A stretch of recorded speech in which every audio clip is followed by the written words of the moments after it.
Welcome to the Real People, Real Business Show, where we are talking with business owners who are in the trenches, everyday people who are working hard and have relevant and inspiring stories that you can relate to. Everyone we speak to is actively building and growing their business and is here to share their experiences, lessons, wisdom, and guidance so you can be inspired to take action towards your own goals.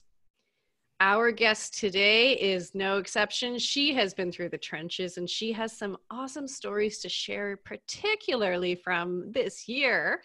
So without further ado, I am so excited to welcome Janine Duff. Janine's a copywriter, a book buff, a proud pizzatarian.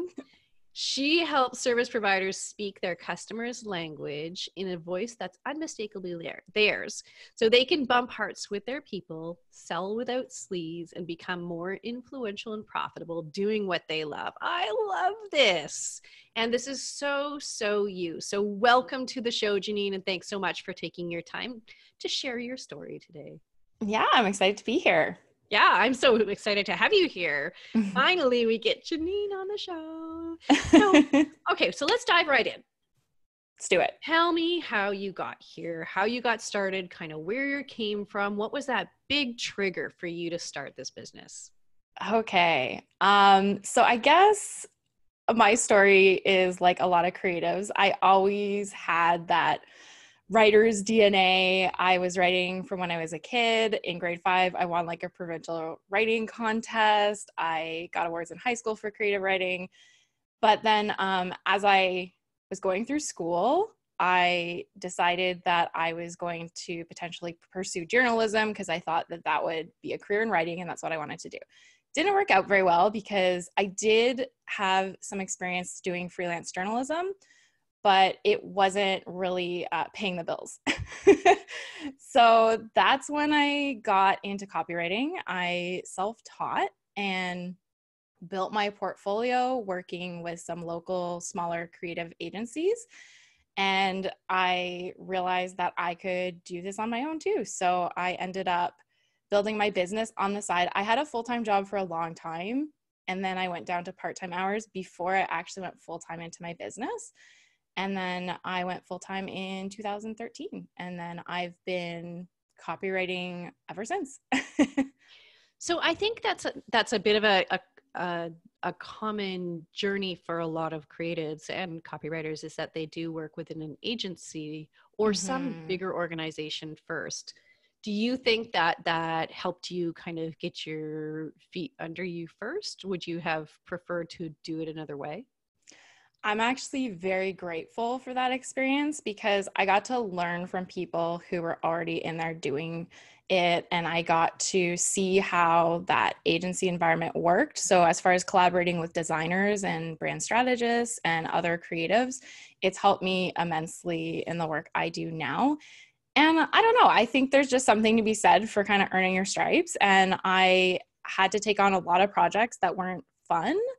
But because of that, I became more like adaptable and flexible and just got so much experience under my belt that I feel like it made me more confident for when I went out on my own. And it gave me an edge because in the online space, there aren't that many copywriters who have that agency experience necessarily. So for me, I think I'm grateful for that. And what was that big trigger that kind of made you take the leap? Well, part of it was I was getting laid off from the job I had. And I realized that the security I thought I had there at my 9 to 5 wasn't real.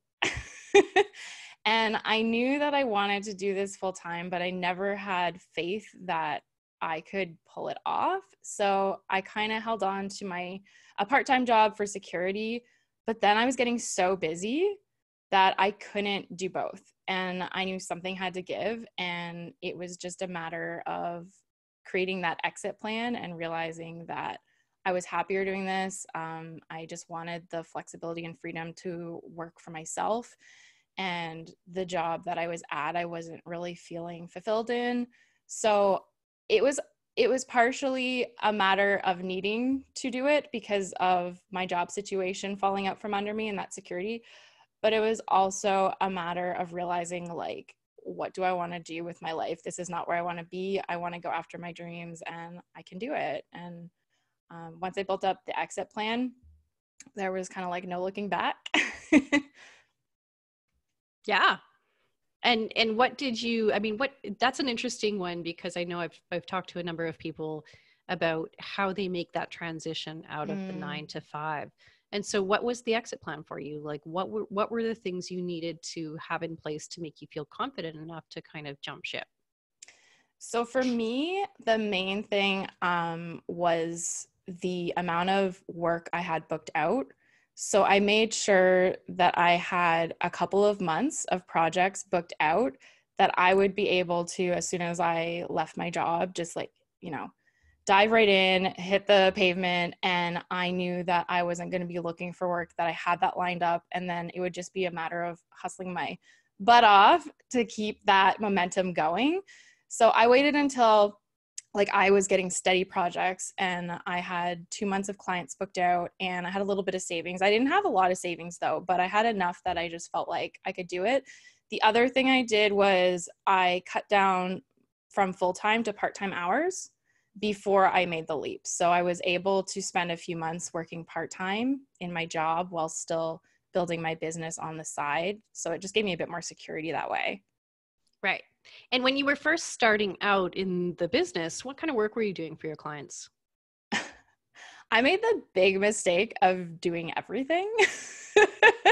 So I remember my first website, I just had like a laundry list of services, everything I was writing, speeches, blogs, like a web copy was definitely my bread and butter, but I was just trying to do everything, social media.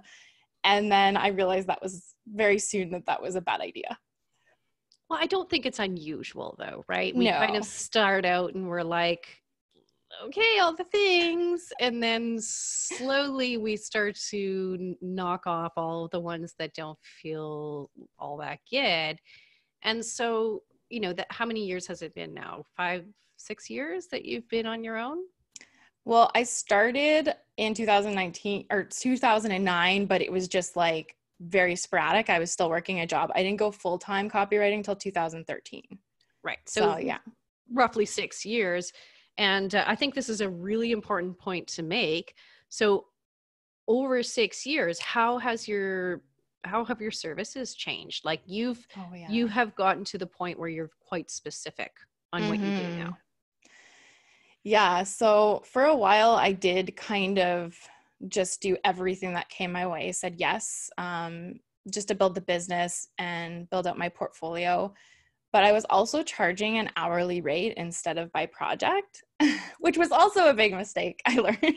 For me, at least, it wasn't good the way I was charging. But I started with that. And I think it was just an evolution of realizing what I liked and what I didn't like. And I realized very quickly that I was not a fan of writing the social media or blog stuff, and that web copy and brand voice, where I could really put my creative skills to work, was what lit me up. And so I decided that I wanted to focus on that as much as possible. And I really honed in on brand voice. And that's something naturally over time that people started to get to know me for.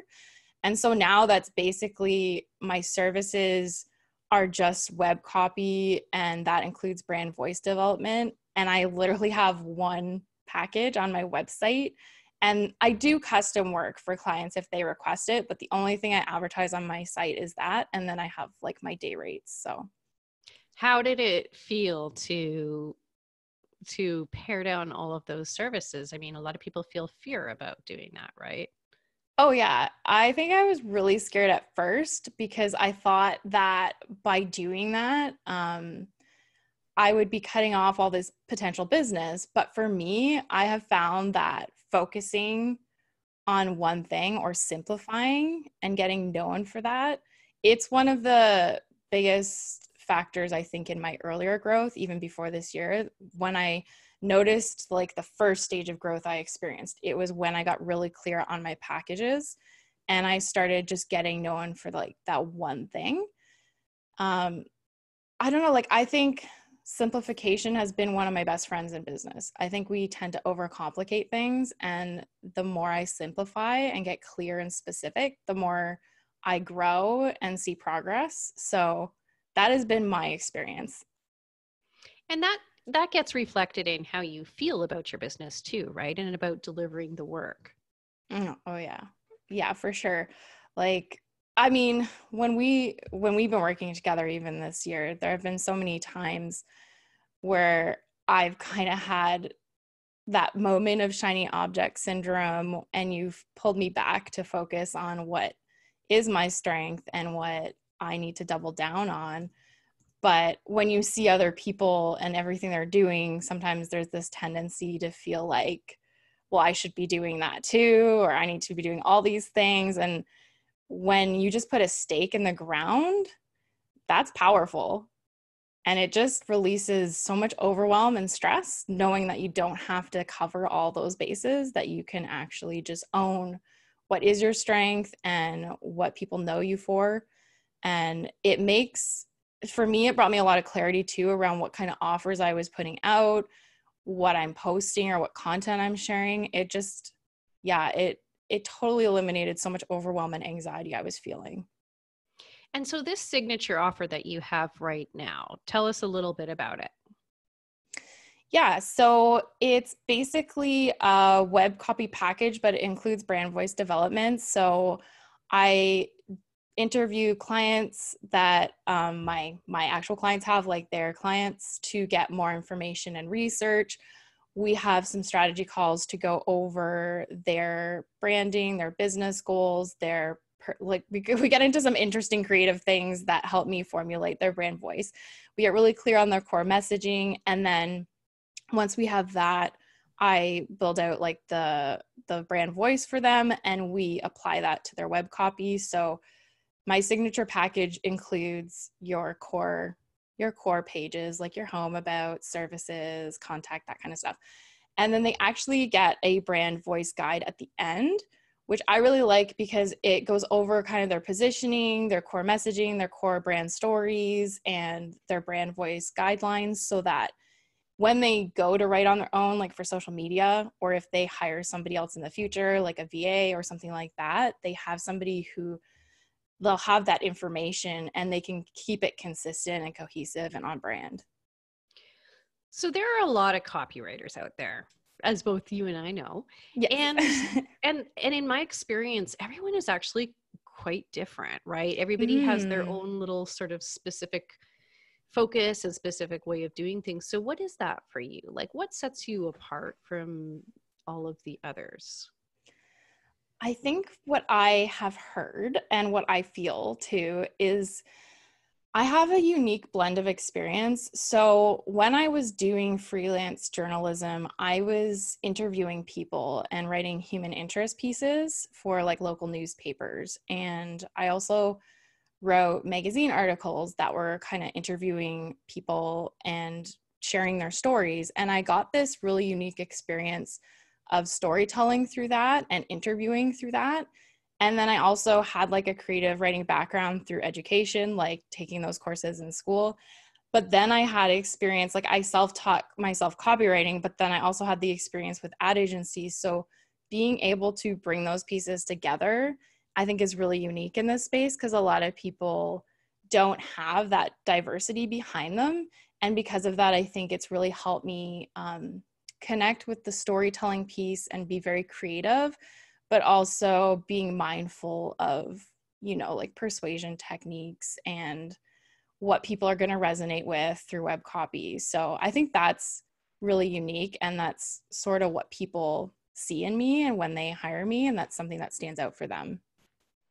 And I think the type of work that you're doing is really about kind of nurturing the audience as opposed to, conversion or, Yeah.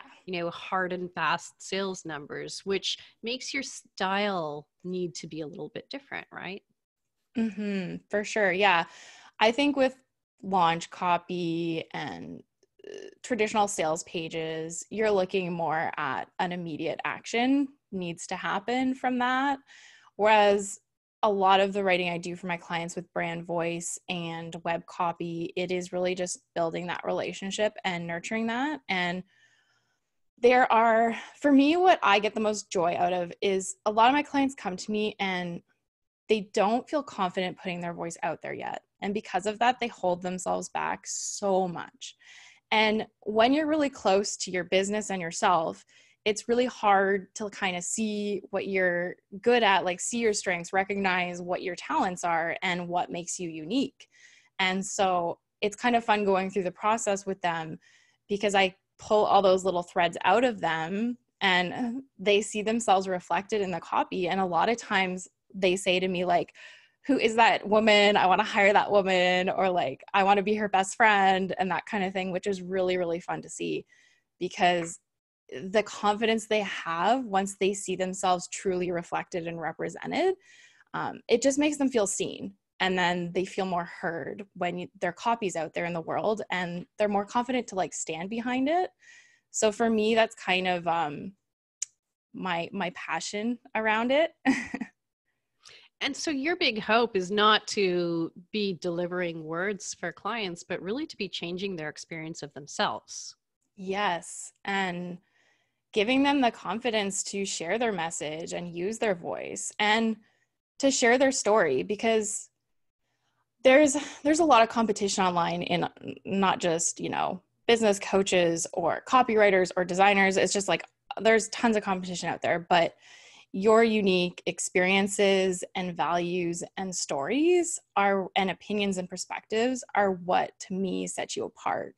And so being able to pull those words together for them, because often they have it, it's just they don't know how to put it together, right? So just bringing that out of them and putting it together for them and then having them be able to own it. The confidence is, seeing their confidence grow is amazing.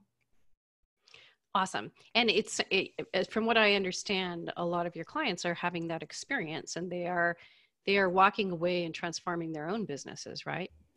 Oh yeah. Yeah. A lot of my clients have said, once their new copy's out there, they're getting more inquiries. One of my favorite things is they say people will actually write to them to like book a call or ask about hiring them. And they'll quote like lines. They'll be like, I really love this line you had, or I really resonated with this. And so hearing that, like specific words that really touched them or made them reach out or inspired them or motivated to take that next step and build that relationship it's really fun. That's amazing. And I think one of the things that I know about you too is that over time you've become someone who has become quite focused on how you want your business to look. And so what are some of the things that you just won't compromise in your business now? Ooh,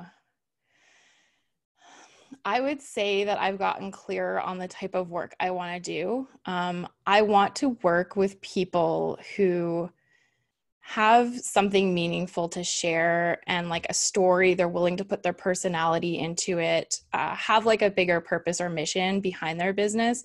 I have sort of gotten out of more of the corporate clientele because I just felt like I didn't have that personal connection to that one person who's the face of their business. So the personal branding piece is big for me. I really love working with service providers who are the face of their business and the personality that's driving it. And just getting clearer on web copy and brand voice is really my jam. And that's where my heart's at. And when we work together, when I worked with a client on a huge like launch type of project, I wasn't feeling filled up by that. And it didn't feel like in alignment with the kind of work I wanted to be doing. So I think that that's become sort of more of a non-negotiable too, where I'm really focused on the work that I'm passionate about, that the creative work I want to deliver. And I'm trying to put the blinders on and not focus on what else is going on or getting worried that I should be doing things a different way or being more like this copywriter or something like that. There's an element of trusting yourself, right? In all of this and getting to the point where you can kind of jump in with both feet and have faith that this is going to work for you. Yeah, I would say that's one of the biggest things I've learned this year as far as my growth has just been trusting myself, not looking outside myself for the answers all the time and tapping into what actually feels good instead of focusing on like I should be doing this or I should be doing that because I see it, other people doing it and being like, does that actually feel good though? And there were so many times too, us working together that I would have an idea because of something I saw, or I was thinking about going down a different route, and you would kind of pause and ask me, well, like, why do you want to do that? And why do you think this will be good for you or your business? And when I started looking at things that way, and if it would actually be in alignment with my values and the kind of lifestyle I wanted and the kind of business model I wanted, and I was like, oh, I am getting distracted. So that's been a huge factor for me in my growth, I would say, this year, and just getting that trust in myself. I think trust and also confidence. And confidence sometimes just comes from doing the thing and realizing that you can, right? Yeah. I think we have an example that I always quote with a lot of my other clients. Yeah. And where you were considering raising your prices. Mm-hmm. And they, in my opinion, they needed to go up a lot. And you had this term for pricing, right? Why don't you talk a little bit about how that worked out for you? Like that was such a leap of faith for you, but you did it in a really smart way where you did it in increments, right? Yeah. So when we started working together, I think you were talking about basically tripling my prices. And I was like, that's vomit pricing to me. I felt like sick just thinking about saying that to somebody or putting it on my website. So I kind of negotiated it with you where we did it in increments, and we had kind of not like a contest going, but it was sort of like, okay, you're going to put your prices up this much. And then if you book 3 clients at that price, then you have to raise it to the next increment. So we did it that way. And actually that worked really well for me because each time I thought the world was going to like end, and it didn't, and clients still came. And because I was building that confidence incrementally, it gave me the confidence to keep raising my prices slowly without, doing this sudden jump that I called my vomit pricing. And it's one of my favorite terms still. I use it with a lot of people. But your experience is actually really relevant to a lot of business owners because wouldn't usually recommend that people go and triple their prices, but you were at a place where you really could justify it. But more to the point, when we talk about pricing is there to support your brand, right? Mm-hmm. It's not how high can I go? It's more like where do I go to where it actually fits with what my customers are the customers that I want to attract, what are they expecting? Mm-hmm. And what does this signal to the wrong customers so they do nothing, right? Oh yeah. And I think too, what was interesting for me during that process was at the time I had another smaller offer that I had like not on my website, but that I would give people the option of when I was on a call with them. And I remember it was during the time we worked together, and it was really early on when I had first did a significant raise in my package. And there was a girl who reached out to me about having her copy done by me. And she said she had been waiting for a while to work with me. And she had been saving up and all this, which was really amazing. And I felt honored. And then I felt worried about, because I had just raised my prices. So I offered her the other package. I was like, well, I have this as my signature package, but if you don't have a budget for that, I have this. And she's like, no, I just want the full thing. I've been saving up. And she just brushed it off so quickly that I was like, oh, it's not as big a deal as I was making it out to be. Yeah. Right. Yeah. And it also requires you to have that leap of faith, right? Like that very first time that you quoted your new price to a client, I'm sure it was a nail biter, right? Oh yeah. Yeah. It was like that awkward pause after just waiting. And The funny part is though, hardly nobody asked. There was the odd person who said it was out of their budget, but early on I remember I booked a couple clients right away with my new price and I was just shocked. And then I felt like I should have done this sooner because I was holding back a lot. Where do you think that came from? Where was that holding back coming from? I think I was just worried about making sure that they felt like they got this value out of it and over delivering. And it was funny because I have raised my prices over the years. Like before I worked with you, every year I'd raise it like a tiny bit, like maybe $100 or $200 for the package. But when I did it, I had this really horrible habit of adding something else in. And I was like, well, I'm raising my price, so I'll add some bonus thing on, or I'll add some extra thing into it, which totally eliminated the purpose of it.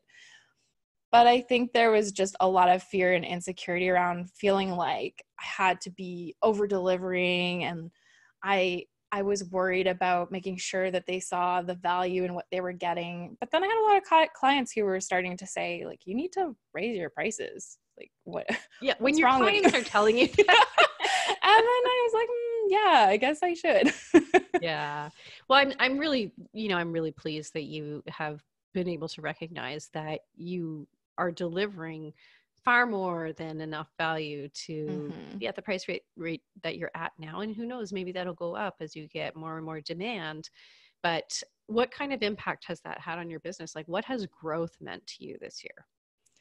Oh, well, that's been huge.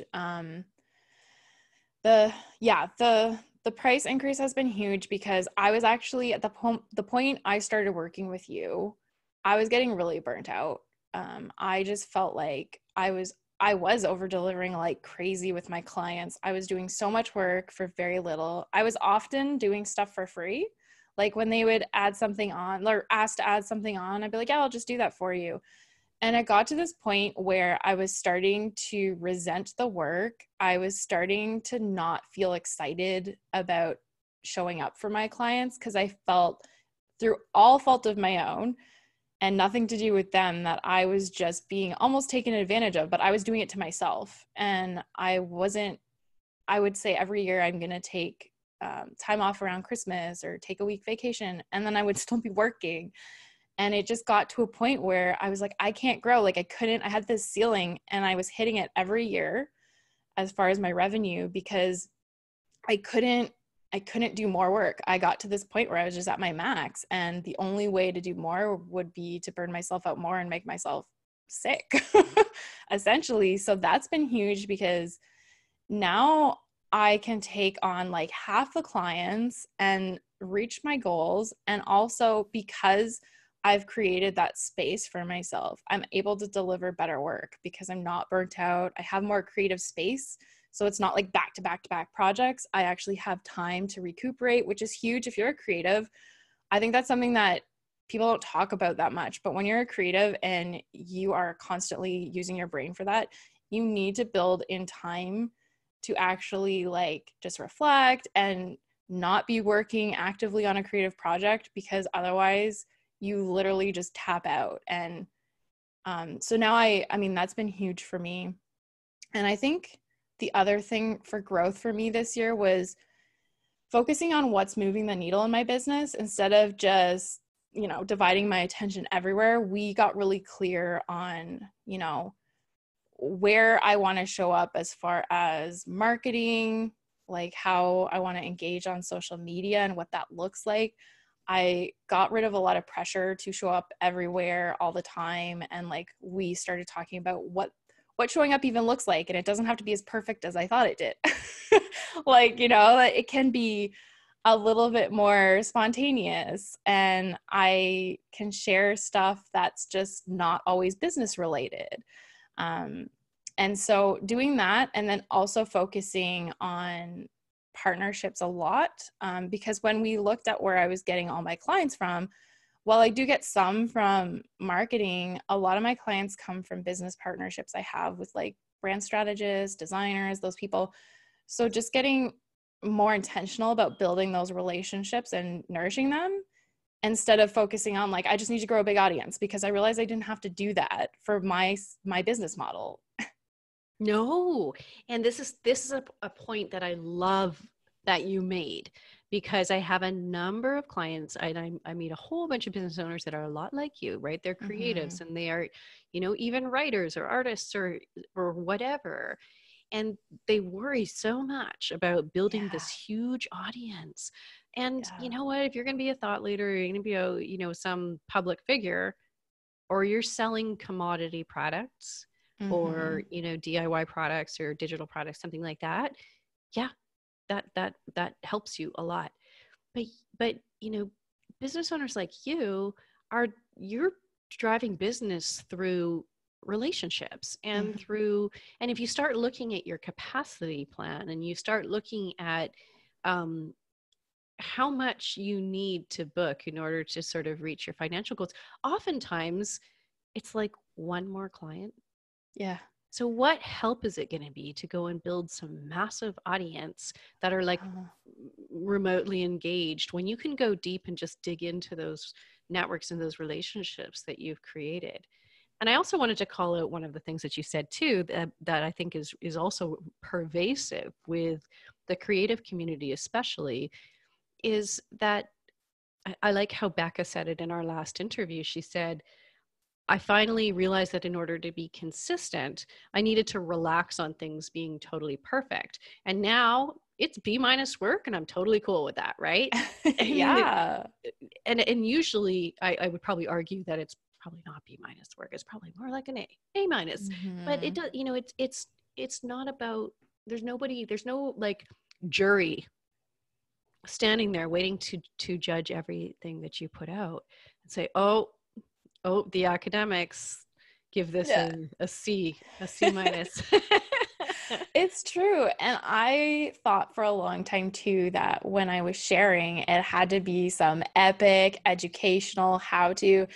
And it was funny because I would, for social media, if I posted just a picture that wasn't even like a professional pick, one of my professional branded pictures, and I just had an opinion or a perspective to share, and I would get so much more engagement from that stuff. And it was surprising because I had totally misjudged what people were looking for from me.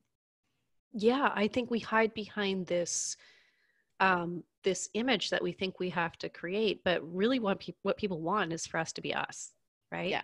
Whatever that is and whatever that means, you become more human to people, and people want to hire people who are human to them. Right. 100%. So what has marketing kind of become for you? Like, what do you focus on?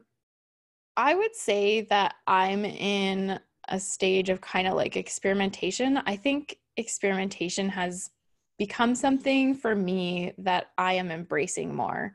So I'm testing out what feels good. I've been posting a lot more personal stuff, personal opinions, stuff on business and branding in general, not necessarily copywriting specific, which it was funny because for a long time I thought I was in this box of I could only talk about copywriting. And then I learned that people are actually interested in hearing my other stories too, or stuff that's just about branding or business, just things about my unique experiences. So I've been sharing more stories and experiences that don't necessarily directly relate to education. And I think just experimenting in general with what I'm doing, because a lot of us think and research and procrastinate a long time trying to figure out if something is going to work for us. And I think until you actually try it, you're never going to know if you enjoy it, if it's the right path for you. I think just starting small and simple and then testing it and improving it or building it out. Because, for example, before I worked with you, I had been talking about hosting a writing workshop for probably 3 years. And I thought it had to be this big, beautiful, like branded experience or, something that was really flashy. And because of that, I just stayed overwhelmed and stuck, and I didn't know how to pursue my ideas for that. And then when you just simplified it and you simplified the tech, I just did it like on Zoom, and I did a beta test with like, I think it was 5 people, and I finally just did it and figured it out, and it didn't have to be big or fancy. Yep. And I felt like I had actually accomplished something and made progress. And I was like, now I did the hard part. Now I can build it out if I want to and change what I want. But if I didn't have that experience of just testing it small and simple, I wouldn't know how to make it better. So Yeah. If we can do one public offering for the world, it's to help them understand that just going out and making that kind of necessary mess is your fastest route to a good product. yes. And the other really valuable thing that could have happened is you could have done that and gone, nah, this isn't for me. Mm-hmm. And then what? Great. So you learned something, right? I'm an activator in the Strengths Finder. An activator is like the person who likes to just start things. Mm-hmm. So I have learned that the sooner I can just jump into something, the sooner I'm going to have the information that I need. And the longer I sit and just kind of twiddle my thumbs and clutch my pearls around what I'm, planning on doing, the longer I get in my own head. I'm guessing at things. Yeah. And if we can encourage people to just kind of jump in there, do something simple, small, and quick, that initiation anxiety goes away, and B, we learn a whole lot of really good information really quickly, and then you can start to build from there. You don't have to always launch something that's a final product. Yes. And that just takes all of the overwhelm and pressure off too for me, which is I can be perfectionistic, and you realize that was what was holding me back. And so that was a huge lesson I had to learn this year about just like experiment, because a lot of people are out there and they're saying you should do this or you should do that, or here's my formula, or, my system, and it's going to work for you because it worked for me. But you're never going to know unless you test it out, because even if it worked for them, maybe it's not going to work for your business. Maybe it's not going to work for your audience, or maybe you're going to just hate it. So, yeah. Yeah, totally. I'm not a fan of the cookie cutter approach. So, No. and I'm glad to hear you say that. So let's talk about what's the most pivotal moment you've had in your business so far? I think it was this year as a whole. It wasn't like a specific moment as much as this year as a whole. I got to a point where I was actually feeling like I wanted to quit my business. I was just done. I was tired. I was burnt out. I wasn't growing. And not that I wanted to be like huge or anything, but I just felt like I can't meet my personal goals with this income and working this way. Like I might as well just go back to work, like have a job. And it just got to the point where all the joy was sucked out of it. And I was like, I need some perspective and I need to figure out what my next step is. And so 3 things happened this year that I think were like huge. And one of them, of course, was I just realized I can't do this alone. I just realized as a whole, I couldn't do it alone. I reached out to you and invested in coaching with you because I needed someone who had an outside perspective. I've been doing this since 2009, and 2013 full time, but still I've just been doing it for so long. I didn't know what to do anymore. And I just needed somebody else to kind of point out my blind spots or what was working or not working and figure out where I was stuck and what I needed to do to change my situation. So having you come in as like a second set of eyes and having your brain and eyes on my business was huge. And then having like you as a support system and boosting my confidence and like seeing me through with accountability was huge. I also decided to get involved in masterminds. So 0 cost, whatever, just with some close business friends. But I did that because a lot of people kind of post a question on a Facebook group that has 5,000 plus people and you're asking strangers for advice. And so I realized I wanted informed, trustworthy people who knew me, who knew my business and could give me informed feedback and quality feedback on things. And then I also started hiring for more of my weak spots. So just getting a lot of the admin, bookkeeping, project management, and all that stuff that I'm not good at and don't like off my plate, so I could focus more on the creative work. So then that was good, because it didn't mean I had to fill up my time with more work, but it meant now that I had more breaks for like my brain, because I do creative work all like every day. So it gave me more space to sort of recuperate after big projects, because I wasn't filling all my spare time with admin work. And that's made a huge difference for you. Yeah, I mean, this year I'm going to double my business, so which I mean, I thought you were almost near tripling.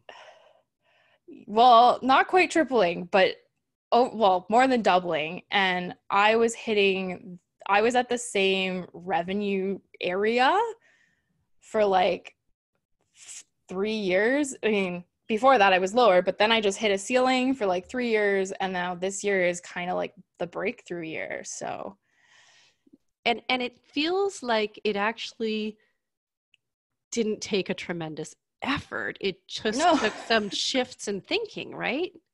Yeah, it took a lot of shifts in just like a lot of things we talked about. I mean, of course, with my pricing and my packaging and that sort of thing, also just my trust in myself and my confidence. And I think the other thing was just realizing that there was a way for me to reach my goals and still stay in alignment with the lifestyle I wanted, the hours I wanted to work, the values I had, because I was thinking there were only a couple of paths for me. Like I was told so many times before working with you that if I wanted to scale or grow, I had to either build an agency model or I had to build a course model. And neither of those like felt totally in alignment with what I wanted, because I knew I didn't want to manage people. And I also knew that I didn't want to get totally out of the creative work, because I liked that part. The idea of just like teaching and totally going that way didn't feel entirely good to me either. So I kind of had my mind open to the possibilities once we started working together, that I could grow and I could still meet my goals and have it all be in alignment and have a business that feels good and a business model that works for me. You're a case study in alignment, like 100%. And you've actually gone from this burnout and this, this frantic overwork to, more than doubling your revenue, doing less projects, Mm-hmm.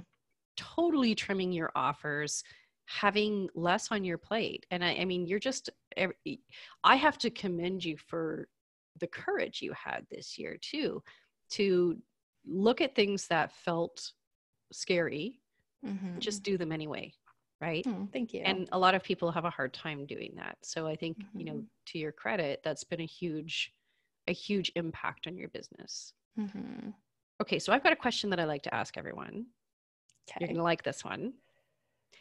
What do you think is the biggest gap between what's real and what we hear out there in the online business world? Oh, I do like this question. I have so many opinions on this, but one of the biggest things that stands out to me is kind of based on what I was just talking about, that your business goal should be to scale or get bigger. Because for me, I realized that you can stay small and still have a thriving, profitable business. And for me, like, I wanted freedom in my lifestyle. I didn't want to be managing people in an agency type of environment. I wanted to be able to stay nimble. And I didn't see the value of still being able to grow a service-based business. Like, I didn't see it even as an option until we worked together. And I think there's so much conversation going on out there about like passive income and scaling and, growing. And I think that means different things for different people. And when I reevaluated this year what my real values and priorities were, I just realized that I could still grow in a way that felt good, and I didn't have to have a course business. I didn't have to have an agency. And I think a lot of growth stories out there are a little unrealistic. And You It's think? like 6 figures overnight, 6-figure launches all the time, right? And people aren't seeing the growth part. They're just seeing the results part. And I think things take a lot longer than we like to admit, like on the Instagram highlight reels. And there's this assumption that growth should be fast and should be this ultimate goal. And that there's like this question of what actually feels good to you. Like, what do you actually want? And I don't know, like that doesn't come up a lot. It's just all about grow and Fast. fast, Yeah. instant gratification. Hustle. Yeah. And there's so many people I talk to, and when they actually find out how long I've been doing this, there's like this moment of, oh, and it's like, yeah, well, these things take time. And if they matter to you and if this is what you want, I think you have to get on board with that and be okay with that. I'm totally taking that quote and I'm going to plaster it everywhere. go for it. But it's true. Yeah. It's just, and the worst part about it for me is like I've totally come to accept now the slow growth. I'm a huge fan of that. But the worst part for me is when I didn't feel like it was okay or acceptable, there was almost shame around it. And then you would feel like you were failing or like you were doing something wrong in your business. And like, if that's where you're at, I just want to tell people, if this is important to you, don't quit because it's taking a little longer than you thought it was going to take, because so many people quit before they get to that point where they see the results pay off. And I've been writing since I was like a little kid. I used to write sucky fan fiction and stuff. I've been writing for years. It took me a long time to even get to the beginning of my copywriting career. And then there's years later where I'm here. So I think more people need to be honest about the growth process and the growth journey instead of just showing the end result part. Yeah, we don't get the rest of the story, right? And No. I've worked in enough businesses and business owners to know that one of the biggest reliefs they get, reliefs, is that even a word? One of the biggest sources of relief for them is to get permission to just slow down. Slow down, Yeah. let things percolate, let the lessons come. You just cannot know if something's been successful until it's been in there for a little while, right? Mm-hmm. Giving yourself a little bit of time to kind of, because that's real. Yeah. The things that we hear, the stories that we hear from these celebrities and crazy inaccessible things, we don't hear the rest of what happened behind that story, right? Mm-hmm. And it's not of service to all of these business owners who have amazing things to bring to the world, who just look at this and go, I'm not cut out for this. Obviously I'm not. Yeah. And they need to hear your story. Aww. Well, I hope it helps them. It will. It will. Okay. So Janine, what's next for you? Ooh, what's next? I guess a few things. I do definitely want to do more workshops. I like doing, so the kind of workshops I do are just really quick, actionable ones, like a few hours. And I like offering them because I think there's a gap out there with courses now where things are education. It's like 8 modules or something like that. And I'm trying to help people get some quick wins by having workshops that get them practicing and get them doing the thing, not just learning about how to do it, but just actually writing, opening the blank document and writing. So that I'm focusing on day rates a little bit more as well, which I love. And then I've also been working on some bigger projects or partnerships with people. So getting to know people who are doing brand strategy, graphic design, SEO, all those kind of people who are serving my clients on their journey to launching a website. I love building those great relationships and being able to create an integrated process for my clients, because it's kind of the best of both worlds for me. It's not an agency, but I have trusted, reliable people that can take care of my clients before and after my work with them is done. So that's another thing I'm really focusing on, because I think there's a need for that as well with people in the online business world. I think so too. Absolutely. And it's oftentimes where people who are not selling kind of commodity products, they're often getting referrals from people who are either ahead of them in the customer journey process or behind them, adjacent in some way, and becoming known to that kind of community of service providers is really, really effective. So if that's kind of your goal for, your next stage, what kind of support would this community be able to provide you to help you get there? Well, I think if you're one of the type of people that I just described, reaching out and connecting with me, because I'm always looking for amazing people who are reliable and who can serve my clients as well, and who would fit my clients. I like having different people kind of in my back pocket so that I can refer my clients to people who fit their style and approach and that kind of thing. So if you are one of those people, I would love to connect for mutual collaborations. And I'm also just always open to anybody who wants to connect for real conversations about business, that just being honest and talking about the ups and downs, because I've really gotten into a point in my business where I want to build those relationships and not just have them be on social media. Like, I love actually having a Zoom coffee chat kind of thing with people about this sort of thing and talking about it. So I'm always open to that too, or interested in that. Awesome. And you really can't beat it, right? We get to know so much more about each other by talking, right? Oh yeah. And I feel like it's a safe place for real conversations versus social media. Yeah, I agree. You have a free Facebook group called the Copywriting Squad. Yeah. So if you go to my site, there's links there on the homepage and in the kind of banner, the top banner. So yeah, you can request an invite to join. Awesome. Yeah, go do that, because Janine has some awesome offers, as you've heard, and she is kind of always innovating and providing new resources for her tribe. So go check out that group. There's some really, really great people in there. Yeah. Okay. Thank you so much for spending time with us today. It's such an amazing conversation with you all the time. You are like this amazing case study of, a business that's grown in alignment, that has grown sustainably. And I have loved to see the progress that you have made. So make sure you go check out Janine and go join her group. And we will post all of the links to all of Janine's stuff in the show notes. And thank you for tuning in today to hear Janine's story.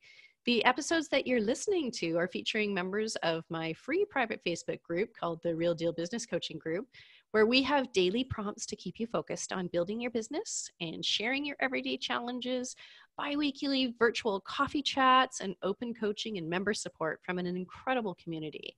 If you'd like to join our community, or you would like to be featured on this show, I'd love for you to come and hang out with us in the group. Links in the show notes, or search up Real Deal Business Coaching Group in Facebook to find us.